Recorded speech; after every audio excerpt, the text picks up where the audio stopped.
Hello साथियों, स्वागत है आज की एक नई वीडियो में। साथियों, आज हम लोग पटना राजधानी स्थित जीपीओ पोस्ट ऑफिस में है। जीपीओ पोस्ट ऑफिस जो है, इसके इतिहास बहुत ही पुरानी है।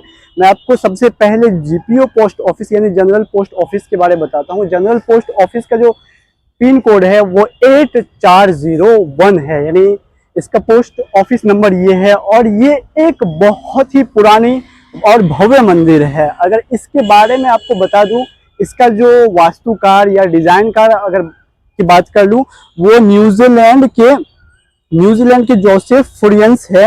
इनकी जो इस भवन की जो स्थापना हुई थी वो 1912 में स्टार्ट हुआ था और 1917 तक इनका काम चला था। यानी ये भव्य मंदिर जो आप देख रहे हैं हमारे पीछे, इनका निर्माण का कार्य 1912 में स्टार्ट हुआ था और ये 1 जुलाई 1917 तक इनका उद्घाटन हुआ था। और 1912 में ही बिहार राज्य की स्थापना हुई थी, जो बंगाल प्रेसिडेंसी से अलग होकर बिहार बने थे। तो इस पोस्ट ऑफिस के बाहर एक छोटा सा पार्क बनाया हुआ है। इस पार्क का नज़ारा आप देख सकते हैं। यहाँ पे जो काम करते लोग हैं या फिर यूँ कह लें कि जो भी लोग आते हैं मॉर्निंग या इवनिंग वॉकिंग के लिए, तो उनके लिए भी अच्छे इंतज़ाम हैं। आप इसका नज़ारा पहले एक बार देख लें बना।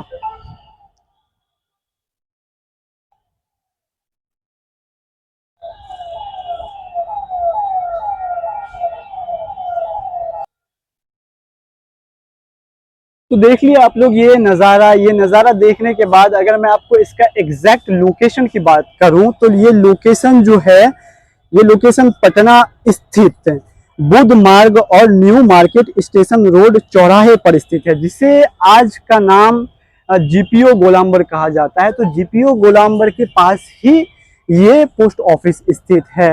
और इस पोस्ट ऑफिस में बहुत पुरानी पुरानी, जब डाक या का स्टार्ट हुआ था, यूँ जब से डाक का स्टार्ट हुआ है वो 1872 है, मगर 1874 से ये कार्य चल रहा है।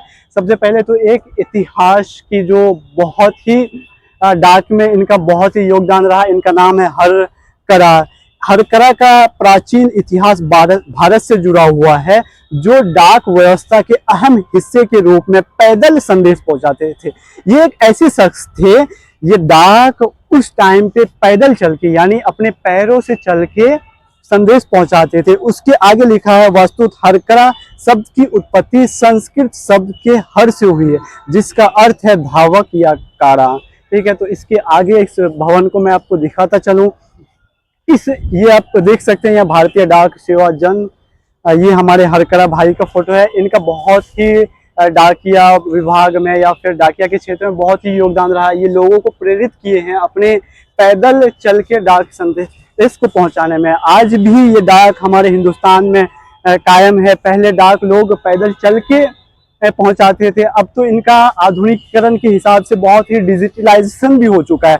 डिजिटलाइजेशन का मतलब ये है कि पहले डाक लोग सिर्फ संदेश के लिए इस्तेमाल किया करते थे, अब तो इनमें मनी ट्रांसफर और इसके साथ साथ पार्सल के साथ साथ लेटर के साथ साथ सारी चीज़ों को आप भेज सकते हैं। कितने वजन के भेज सकते हैं।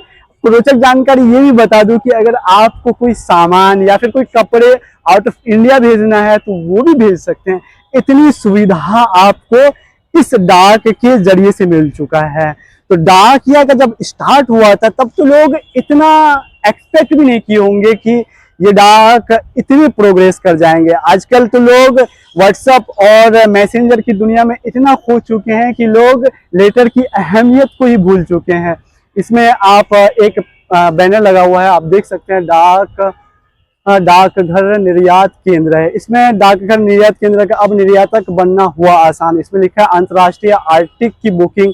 अंतर्राष्ट्रीय यानी आप इंडिया से बाहर कोई चीज़ भेजना चाहते हैं तो उसका भी बुकिंग किया जाता है। कस्टम क्लियरेंस में सहायता, निर्यात संबंधी दस्तावेज जारी करने में सहायता और पैकेजिंग सेवाएं, ट्रैकिंग सुविधा, इन सारी सुविधाएं यहाँ पे उपलब्ध है। केवल मूल्य भार का चार्ज, जीएसटी मुफ्त सेवा, बीमा की सुविधा, ये सारी चीज़ें यहाँ पे दरवाजे पर फ्री पिकअप, इन सारी चीज़ें आपको डाकिया के द्वारा आपको मिल रहा है। बहुत सारी सुविधाएं मिल रही हैं और आपको इसका यहाँ का सबसे पहले नज़ारा भी तो बहुत अच्छा है। यहाँ पे लिखा है आई लव जीपीओ पटना। आप देख सकते हैं कि ये जो यहाँ पे पार्क बनाए हैं लोगों के मनोरंजन, या फिर आप मनोरंजन के साथ साथ जब लोग डिप्रेस या फिर तनाव फील करते हैं तो लोग यहाँ पे घूमने आते हैं। इसके साथ साथ आप देख सकते हैं कि हमारे बिहार की मधुमती पेंटिंग जो कि जीआई टैग प्रदान है, जीआई टैग जो भारत सरकार के द्वारा प्रदान किया जाता है, इस जीआई टैग का फोटो यहाँ पे बनाया हुआ है।